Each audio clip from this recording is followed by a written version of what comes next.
So our word for Lent comes from Old English Lengthen, which literally means a lengthening, the lengthening of the day. But while we're going to be talking about Lent a lot in this video, I want to begin by talking about spring. And that is what the Old English word Lengthen referred to, was actually spring itself.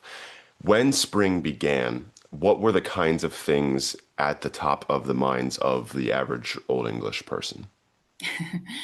Well, I think when you're thinking about spring in the Anglo-Saxon period, kind of the most important thing to think about is imagining it as a transitional period, really, from the end of winter and into the kind of very early beginnings of summer. Um, when the kind of older Anglo-Saxon way of thinking about the structure of the year, we're familiar with a year that has four seasons, four kind of equal seasons, of which spring is one. But they often think about kind of two seasons, really, summer and winter, as the kind of main core seasons, and then these sort of transitional periods in the middle as you're kind of moving from one to the other. So spring and autumn are both kind of thought of in slightly different ways in the Anglo-Saxon period from how we would think of them. And spring is very much, particularly early spring, so kind of February, and then into March, it's associated with this period where you're moving out of the most difficult season of the year, really, winter, a season that looms very large in Anglo-Saxon culture, Old English poetry. They talk a lot about how difficult winter is. The weather is really bad. Obviously, it's very cold. There's lots of kind of snow and ice and hail, and it's a really hard season to just to get through, because you have to survive. You can't be, you're kind of living off whatever you've got from last year's harvest. So by the time you get to the end of winter, you're getting to January or February or something, food stocks are probably running pretty low. People are probably pretty sick of the cold and ready for it all to be over. And so there's a kind of conventional idea in a lot of Anglo-Saxon writing about winter that it's a time of imprisonment and binding, and everybody's kind of trapped by the chains of ice and snow and so on. So when spring comes, that's the time when those chains are loosened and there's more freedom. It's a time of kind of more movement and liberation and so on. So in that sense, it's a very kind of positive way of thinking about spring, but also maybe a restless season, a time of change. And that might also be a little bit unsettling, maybe. So it's not quite as universally a positive season as I think we often imagine spring to be today. Yeah, I really like the point you make about the transition periods and how we now think about it such in this like four seasons Mm. mindset.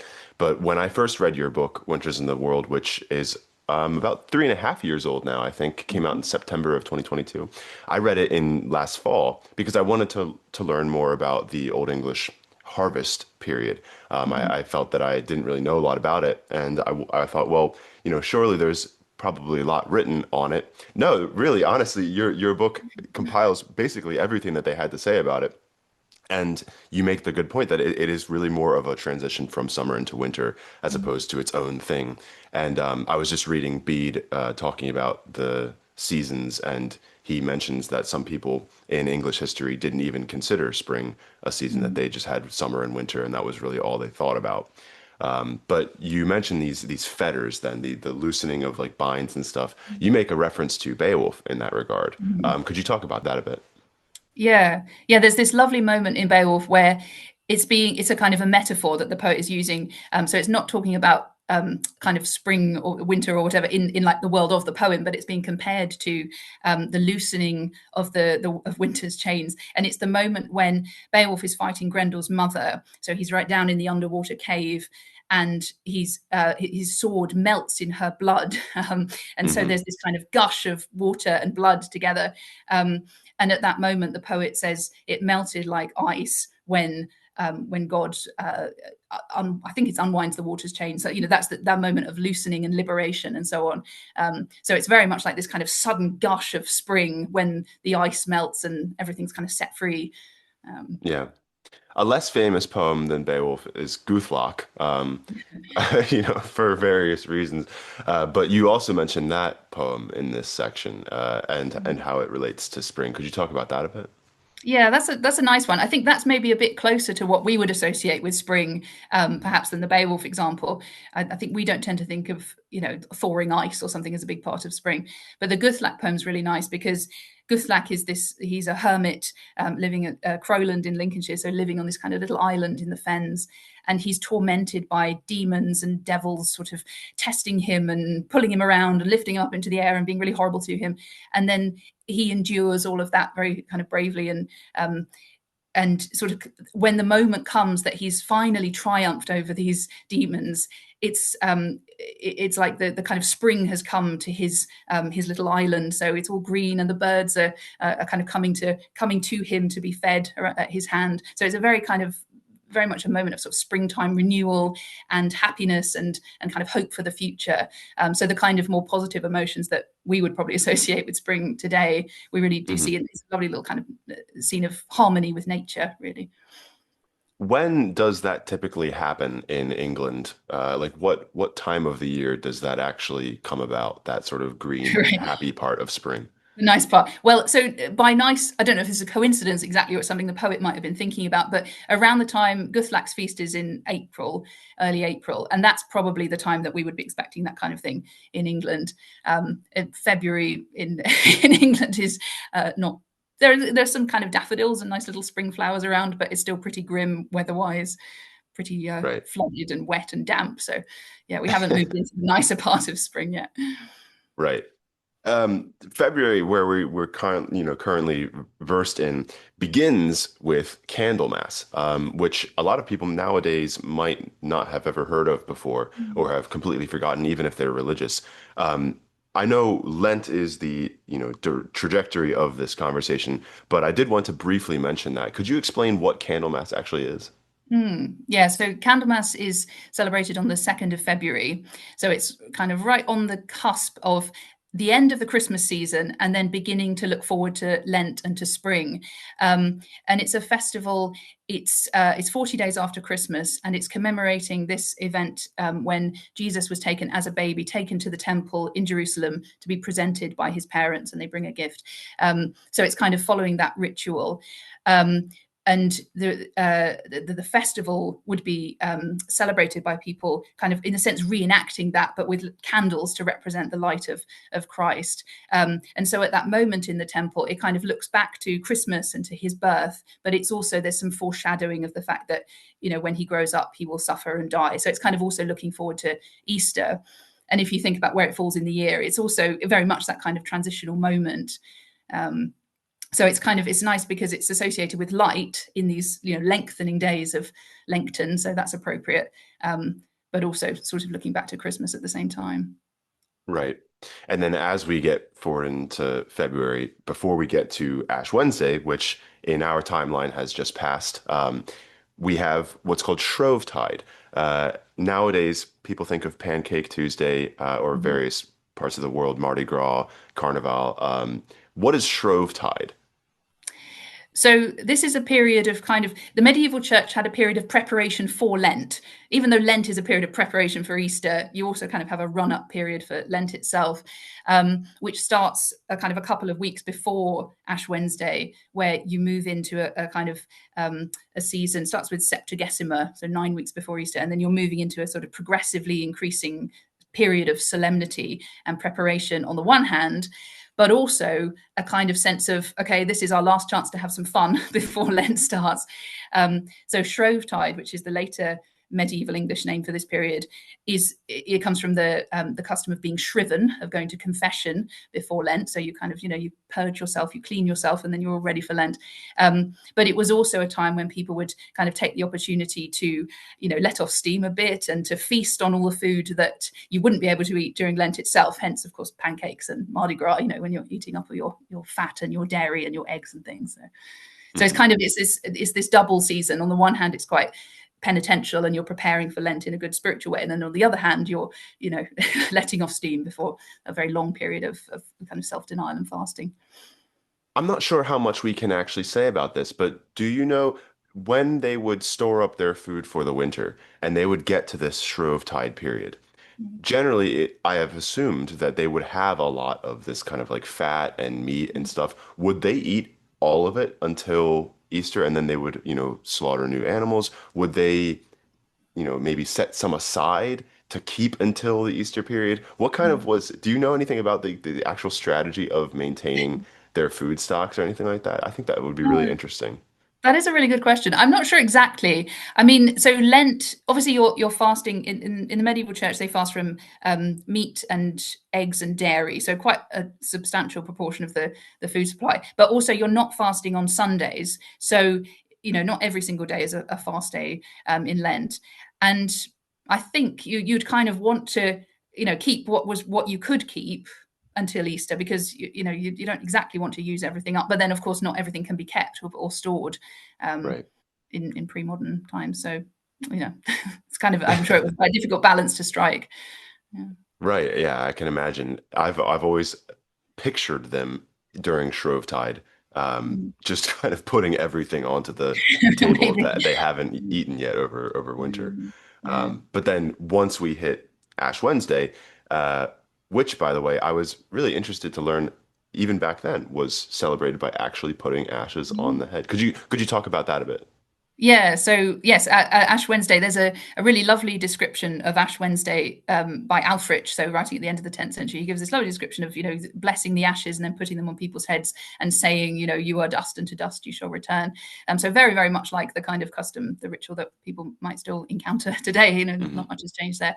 Um, it's kind of interesting, though, that sort of the sense of how long Lent is, or whether Ash Wednesday is the beginning of Lent, is all a little bit in flux in the Anglo-Saxon period. So there's actually sometimes a sense that the first Sunday of Lent is the sort of real beginning of Lent, and even Ash Wednesday and those days after it are a bit like just still a warm-up period or something.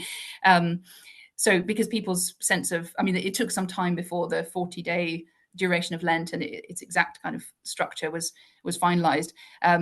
So clearly Ash Wednesday was a custom that people were observing, but you still get a sense, even actually in later medieval sources, that it's almost like Ash Wednesday is still a bit of a, and then the days following are a little bit of a kind of in-betweeny period. You're still meant to be maybe going to confession. If you didn't manage to do it before Ash Wednesday, you've still got a couple more days to fit it in. Yeah. And Ash Wednesday is the first day of fasting, if I'm correct, of Lent. Mm. What was fasting like during this period? Well, as I said, I think it's pretty difficult, because no meat, no dairy, no eggs is Right. you're kind of stuck with vegetables and fish and bread and things like that. So not very exciting kinds of food. And I think the other thing that maybe we don't think about is that you'd have the food side of fasting, that, but also like other things might be kind of prohibited during Lent. So, for instance, Anglo-Saxon laws say you can't swear oaths during Lent. From Septuagesima to Easter, you can't get married during Lent, things like that. So I think the character of life would obviously be very much affected by what you were eating and by the very somber mood of the season. But then there are other things that you just, no springtime weddings in Anglo-Saxon England, for instance. Right. Yeah, I was reading Albert's treatise on Lent in his Lives of Saints, and he had some really interesting, like sort of didactic stories Mm. about one person they fasts really hard one day and then eats everything they want the next day. Yeah. Another person doesn't necessarily observe the drinking side of the fast, which I'm not sure Right. we're ever really given specifics as to what that means. But he refused to get his cup blessed by the bishop. Oh no, he tried to get his cup blessed by the bishop, and the bishop refused, and then he drank it and then walked outside and was immediately skewered with a Yep. boar spear, something like that. All these sort of didactic explanations of why fasting is important. I like those Alfred stories are great, aren't they? I like the one where he's like, this guy gets, as you say, he doesn't take his ashes, he won't go to the ashes, I think Alfred Oh, says. right. So, and because he won't take just a little bit of ash, very soon after, the dirt of the grave is covering him. So that's his kind of punishment for not taking just a tiny bit of ash. It's very very nice Yeah, it's didactic. super vivid, right? His Yeah, friends yeah, all try to get him to go, yeah, and yeah. they try over and over again. And he's just obstinate. I'm not going to receive my ashes. You have to wonder if there were actually real instances in which these things happened and then got turned into didactic stories, or if he's just making them up on the spot. Yeah, I yeah, don't know. yeah. I feel like those have a bit of a ring of, I don't know. I mean, they're a bit convenient, aren't they? But they do have a kind of ring of truth. Right. Yeah. So, okay. it's difficult to talk about things like what was the average person's experience like during Lent, because obviously most of our information centers around monastic communities from this time. So I kind of want to pose both questions then. Once we get into the actual swing of Lent, do you can we speak at all to the average like Anglo-Saxon farmer's experience? What was that like everyday experience like as opposed to the rest of the time of the year? I think it's very hard to say, really. I mean, I think we, as you say about those stories from Alfred, we obviously have to remember that there's a difference between what the church is telling people to do and what people are actually always doing. There may well be some people who are sort of, trying to get around the rules or not, going and drinking in church, whether Alfred tells them to or not, that kind of thing. But I think nonetheless, it's clear that Lent was meant to be an observance that everyone was taking part in. So it's not like today where these kinds of things are very much up to individual choice. It's something that is being experienced communally. So in terms of, say, the fast, I think we should assume that that is something that people are kind of committing to, whatever your level of society, whatever your background, monk or layperson or whatever. But yeah, it is always very difficult to kind of draw the distinction between what kind of ordinary people might really have been doing and what our written sources think that they should have been doing. We can't be 100% sure. Right. I do kind of want to ask about the difference between our modern observation of Lent and that time, because I think most people nowadays who practice one of the Christian denominations, especially Catholics and Anglicans, know what Lent is in their Mhm. daily life. They, try very hard to observe it, and it's something that's always at the forefront of their mind during that 40-day period. What would they have been surprised about if they were transported 1,000 years back in time and forced to experience the sort of Mhm. Anglo-Saxon English version of that? Yeah. I think it probably would have been the extent to which everybody is doing it. The fact that the whole that it is very much not something that you're choosing to do, and certainly not the idea that we're more familiar with, where maybe you're choosing to give up something specific to you for Lent. You give up chocolate or you give up coffee or some your own personal indulgence. It's a very kind of personal decision. I think in the kind of medieval experience of it was very much just like we're all doing this together. So Right. that might I think be the biggest difference. Yeah, and that kind of thing really shocks me to see stories of where someone doesn't want to go get their ashes. You Mm. know, is there like that is what really makes me think that that kind of might be fictional because I can't even picture a person who just doesn't want to go get their ashes even Mm. when everyone around them is doing it. But I don't Yeah. know. Do you think that there is some truth to that? I think there must always have been people who were a bit willing to stand against the crowd. Um, Mhm. I mean, I think what's really interesting about those Alfred stories is he's actually talking about kind of members of a bishop's household. So the kind of people who you'd think they would be really aware of what they were supposed to be doing. Um, and he tells these number of different stories, and they're all sort of associated with Anglo-Saxon bishops and their kind of followers and households.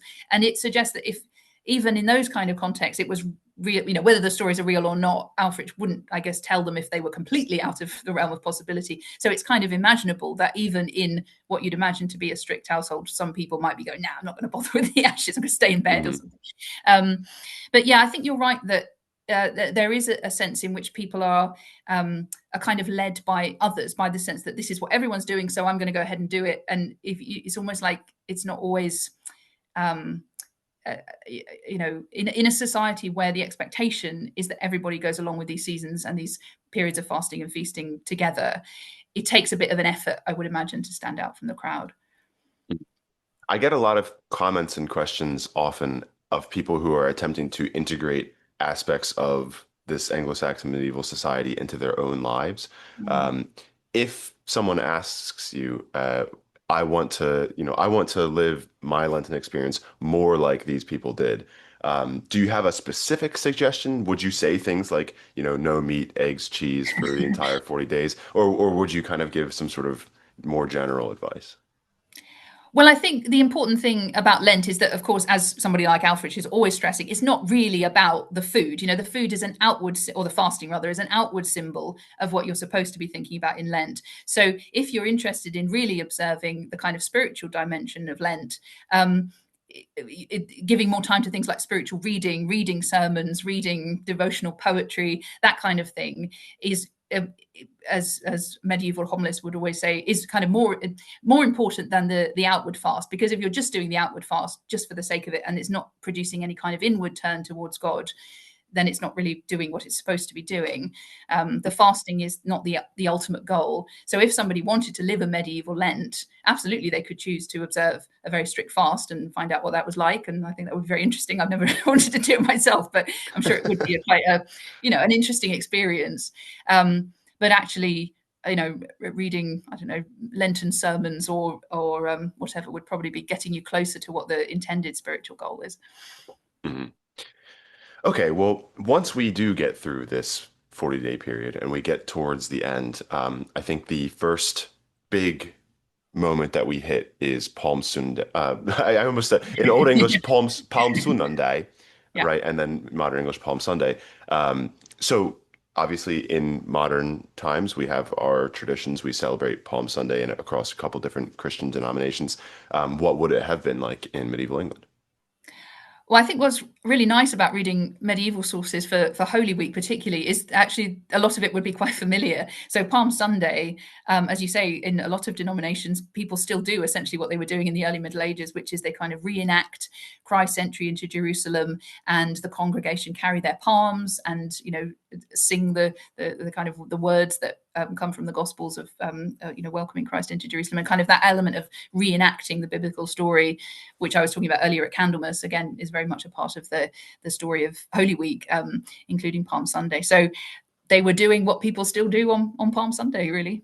They would have had, I think the one way it would probably look quite different is that they didn't have what a lot of modern churches use, which is kind of actual palms, like dried palms or something. They would just use branches that they would cut off any tree. So whatever trees were in flower in like around March or April time, they would just take those and use yew branches or just branches from any tree available. So it would have looked Mhm. quite, I don't know, quite spring-like, I think. I think finding palms must have been pretty difficult for Yeah, a exactly. medieval Englishman. Exactly.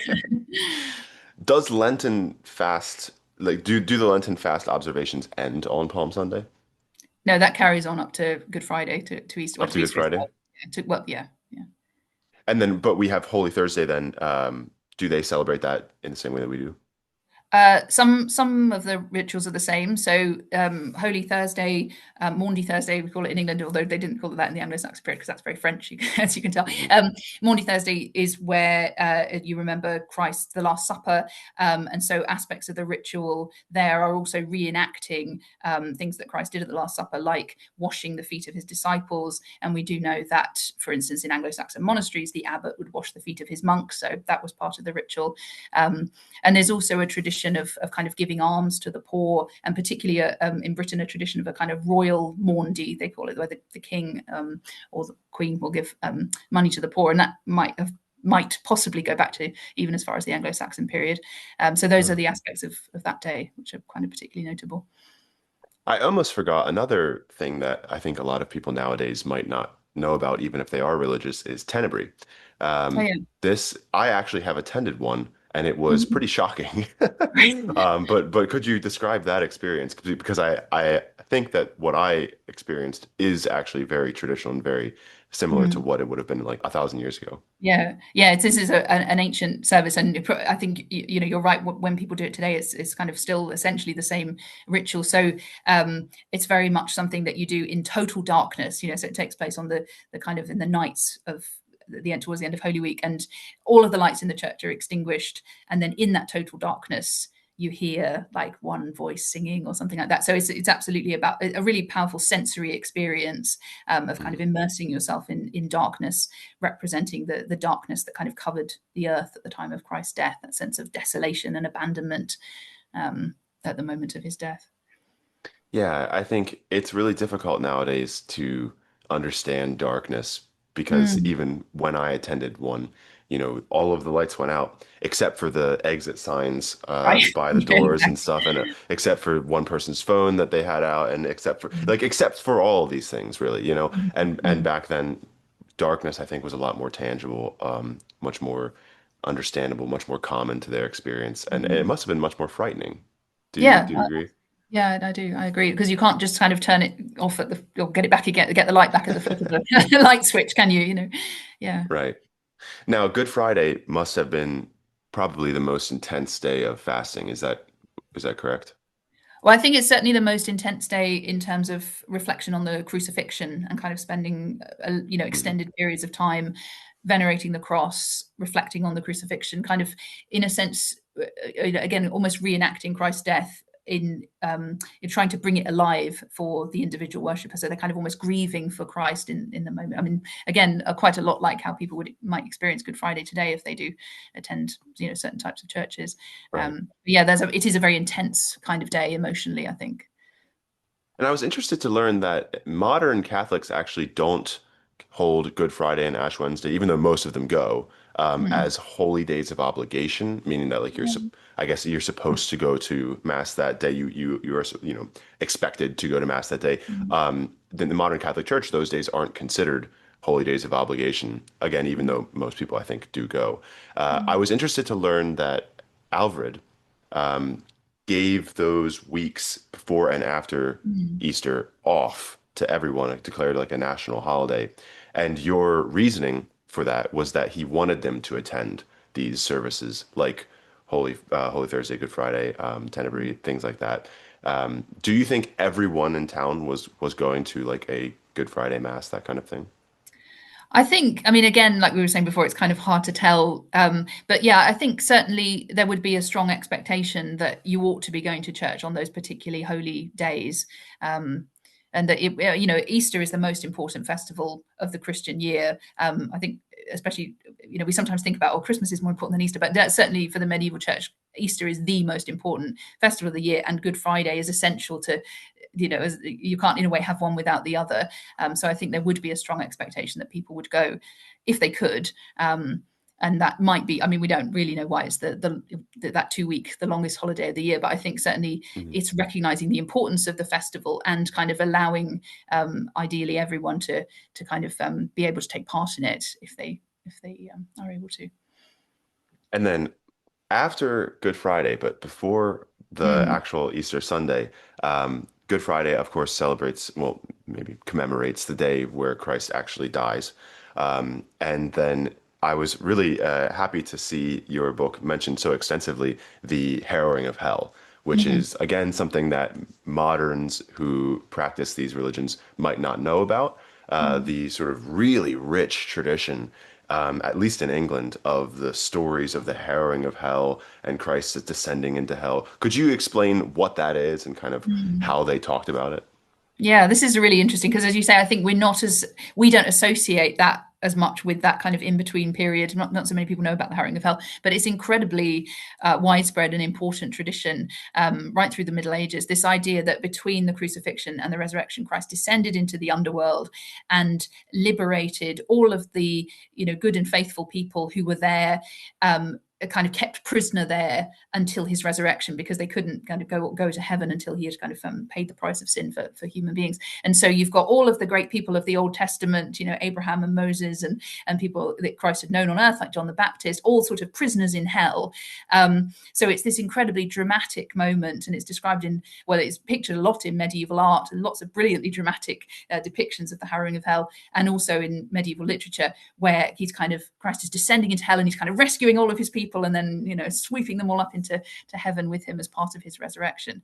And it's very much imagined as a kind of military expedition. He's sort of storming the palace of hell because that's what harrowing in English kind of suggests, a military expedition. So he's kind of on this great winning this great battle against the forces of evil. My professor, when I first began learning Old English, pointed to this as one of the examples of the sort of martialization of Mm. Christ in the Anglo-Saxon mind. Mm. He gave me other examples. One, a lot of Anglican churches will have crucifixes of Christ with his arms completely straight and his Yeah. figure completely straight, and it looks like very strong as opposed to sort of the hanging Mm. Christ on the cross. Another example he pointed to was the Judith story and how that was very popular. And it's really a story of a violent encounter in the Bible, and then this as well of Christ is not necessarily in this idea, someone who, suffers and was beaten and, Mm. had to just undergo this. He's this sort of commander who Yeah, leads this like really powerful expedition. I think also the Dream of the Rood. yeah, Um, absolutely. he Yeah, he climbs the cross, right? He's yeah, not put yeah. on it. Do you Yeah. have any thoughts on that? Yeah, you're absolutely right. I mean, it is a really important aspect of how early medieval writers and artists as well, because as you say, you kind of see it reflected in the art as well. They do imagine Christ as a warrior. That's what he is in the Dream of the Rood. He's the young warrior. So he's active, he's energetic, he's choosing this humiliating death. It's not being forced on him. They're very kind of emphatic that it's like he's going into battle, and this is a battle that he's going to win. So I think you can really see how that absolutely would appeal to a society which valued military prowess very highly. It's a very kind of masculine, very strong image of Christ, isn't it? I think the poet who heard of the harrowing of hell probably felt like he had hit the jackpot, thinking like, oh, I can write a military like a war poem where Mm, Christ is the main character. Like this will be mm, super popular with the monks, and I can also just mm. use all of my poetic formulae and stuff like that. Yeah. Anyway, and then we do get to Easter. So the first thing I want to talk about is one of the most controversial aspects of this holiday, and that is the name. So I had Mm. Richard Sermon on here a few months ago, and we talked about the name Easter, Eostre, like that kind of connection. What is your take on the whole debate? I think, well, yeah. I mean, if you've talked to Richard Sermon, then you've talked about it in extensive detail. I'm sure your viewers have kind of got a good sense of what this kind of complex and controversial question is. Um, I think what's most interesting from my point of view about the name Easter, I think it seems it clearly is the case that it's a name that the Anglo-Saxon Christian Church took from the pre-Christian calendar. So whatever it meant in that calendar, whether it was a goddess, whether it was just a name for the time of year around the equinox, whatever, clearly, it seems reasonable to think it has some kind of meaning in that calendar. But what's really interesting, I think, for me, is how it doesn't seem to have retained any kind of pagan or pre-Christian associations after it was borrowed into the Christian calendar. And also how unusual it is as part, if you're thinking about the Anglo-Saxon year as a whole, in that it's almost the only festival name that was borrowed from the pre-Christian calendar, rather than being invented kind of new in the Christian period. So it's quite an anomaly, in fact, this idea of borrowing a pre-Christian name and kind of giving it this Christian meaning. So it's very interesting, but it's a little bit like not typical, I think, maybe of how the Anglo-Saxon Christian calendar evolved and kind of developed its English form.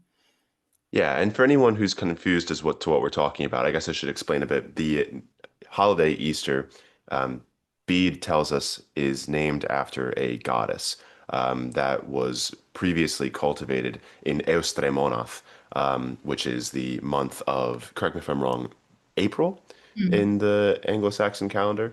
mm, And that's Bede's account, right? But some people have then called that into question. Maybe he's making that up because mm, he's, a monk writing in a Christian setting a couple, maybe even a full century after that practice would have been abandoned.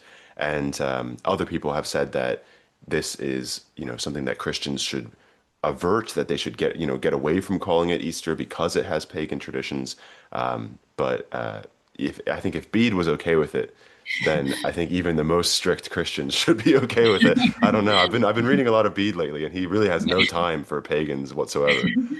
The actual celebration of Easter, then, what would that have been like? So yeah, I mean, Easter is obviously this kind of joyous celebration. You're celebrating the resurrection of Christ, and you're also celebrating the end of Lent, which I'm sure would have come as be a very welcome thing. So this is the point at which you can eat, meat again and eat eggs again, and kind of enjoy that. So I'm sure. That sense of a kind of a liberation. I was talking about that earlier as associated with spring. That's also something that we sort of, I think, Anglo-Saxons would very much associate with Easter, because Christ's death itself brings about a kind of liberation, and so does once you don't have to fast anymore. That must have felt quite liberating too. Um, so the kind of the celebration of the festival and that kind of time of year are really like closely linked at that point. Yeah, and the Easter season, correct me if I'm wrong, stretches until Pentecost. Yeah, So it's really would yeah. would that be an entire like 50-day period of feasting? Well, I think it's meant to be a joyous time. So, not feasting all the time in the sense of, eating everything you want all the time, but in that it's um, meant to kind of balance out the somber time of Lent. It's a time of joy, and yeah, it's meant to have a kind of festal character all the way through, because you've got these other sort of chain of festivals associated with Easter. You've got Ascension Tide, you've got the days leading up to it, which is Rogation Tide, where people go on these processions around the countryside, and then you get up to Whitsun, which is kind of the main summer holiday of the year. So as you're kind of moving through, usually this is like May and June, it's very much coming into a sort of a lovely period of summer. And yeah, I think that the general atmosphere would be much more kind of festive and celebratory. Yeah. My question about that then is that I've generally understood agricultural societies to have less food and less food as the year goes on Yeah. until the harvest period, Mhm. which in the past, things have been claimed, such as like, the French Revolution started because everyone was hungry because it was June and they hadn't had, they ran out of food or stuff, something, things like that. How could we then have this sort of exuberant celebration if everyone is still kind of running out of food, or is that a misunderstanding of their sort of agricultural schedule? I think it sort of probably depends on the kind of food that you're talking about. I mean, if you think about spring, obviously this is the time when the crops are still growing. So yeah, the food is not kind of like available yet, but nonetheless, you get, I mean, it's sort of a time when you you're able to eat kind of, as I said, like eggs again and things like that. So there's a sort of sense of Right. abundance. And even if maybe there's not so much actual plenty and food around, the fact that there aren't actual technical restrictions on what you can eat probably changed how people might feel about it. Um, Hmm. Yeah, that makes sense. And if you've been storing up everything that you otherwise would have been normally yeah, eating during Lent, then you do have it yeah, ready to exactly. be, sort of feasted That's right. upon. Yeah, yeah. So to talk about your book on a general scale, I was really um, I think, happy to see the amount of literature that was in it. And you mentioned in your preface that you really wanted the book to be a sort of almost introduction to the really vast range of literature in Old English. What was sort of the motivation behind writing the book in the first place? Yeah, well, that was one of the kind of motivations behind it, a sort of a desire to find a kind of framework that would enable me to talk about a lot of different Anglo-Saxon sources, literary and historical, and to kind of bring them together and to give people quite a broad sense of the Anglo-Saxon world. I think the thing about Anglo-Saxon literature, it's not always easy for people to access, obviously, because of it, because it's in Old Hmm. English. So, something like Beowulf is easy enough for people to get hold of good translations, but a lot of, and some of the other poems, but there's a lot of other stuff which is quite hard for people to either to access in terms of finding, good readable translations, or to access culturally, because it's quite culturally distant from us, including a lot of the Christian stuff. So I sort of thought of the seasons and the cycle of the year as it encompasses everything in a way. So it's a nice kind of framework for doing that. And then the other part of the motivation was I was really interested in trying to find out, in a way, I'm always really interested in folklore generally, and seasonal customs and so on. And, how much of the British festival year really can we trace back to the Anglo-Saxon period, as people very often claim in a general way. Oh, it must have some festival or other has its roots in the Anglo-Saxon period, pagan Anglo-Saxon or whatever. I was just interested in getting a sense of how far there is continuity between the Anglo-Saxon festival year and our own, or and later British customs, or whether it's really something different. So that was the other kind Hmm. of motivation behind it. The book has, of course, been extremely successful. Has this surprised you at all, the kind of extent to which it's popular and being, sort of well received and bought by a lot of people who otherwise maybe not have, haven't really learned about this stuff, otherwise, Mm. aren't super interested in this stuff, but have been really interested in the book. And of course, by the way, the link will be in the description for anyone here who still hasn't bought it. I would really recommend them checking it out. But yeah, has that success been surprising to you at all? Yeah, I think so, in a way. I mean, one thing I was doing before I wrote the book was I was often kind of tweeting and blogging about these kinds of things. Going through the year, I would sort of use my what was then Twitter, or X now, but talking about a couple of years ago, to kind of share like snippets from Alfred's sermons or something, or a bit of spring poetry, and that was always really popular and really seemed to kind of speak to people. And that kind of gave me a sense that a book on this subject would be something that people might kind of respond to. But so it does surprise me in one sense, but also it's been a kind of something I've consistently seen, that I think because the seasons, the cycle of the year, it's something that everybody has. Everyone can understand that we're all living through the same kind of seasons, even if in different parts of the world they, obviously take different forms. So it's a sort of point of connection with the early medieval world, however different their understanding of the year was. There's some, people can relate it to their own experiences, their own perceptions of the passing of time. So it makes an alien world feel a bit more familiar, and also makes the alien parts of it, or the surprising parts of it, more interesting. Would you mind telling us how you originally got into this stuff? Why you began studying Old English and Old English literature? I think, like a lot of people, I never encountered much medieval literature until I started studying it at university. So it was kind of not something that I came across myself exactly. But when I started reading Old English as an undergraduate, it just really spoke to me. I just found it very, very interesting. And so I've just been working on it ever since, really. It's just that's where I found my niche and my particular interest. Would you mind telling me what were you planning on studying when you found it? Oh, I always much preferred kind of 19th century literature, Victorian novels, Right. that kind of thing. I thought, or yeah, that was always what I was interested. When I was growing up, I always thought, oh, I'm going to do, I always wanted to study English. English is my kind of area, and I Right. thought it would be, Victorian period probably, but no. Was it those writings that kind of led you back into Old English, or was it your sort of beginner course on the English language that, helped you discover the literature and then you kind of fell in love with it? I think it was through the literature. I mean, it was through something like The Wanderer, Mhm. poems which really spoke to me, and then also like a lot of medievalists, through Tolkien. I was, quite a big reader, Yeah. and so that you find these kind of resonances that are just really fascinating, and you want to know more and more and more, and kind of Mhm. endlessly fascinating. And then last question, if you were on a sort of desert island and only had one Old English text with you, Oh. what would it be? Oh, no. Can I say the Exeter book? Would that be it's like text? I don't know. That's One the book. cleverest response I've got. No. I don't think I could pick one text. Oh God. Maybe The Seafarer. I'm very fond of The Yeah, Seafarer. Mm. yeah. Eleanor Parker, thank you very much for coming on the channel. Thank you.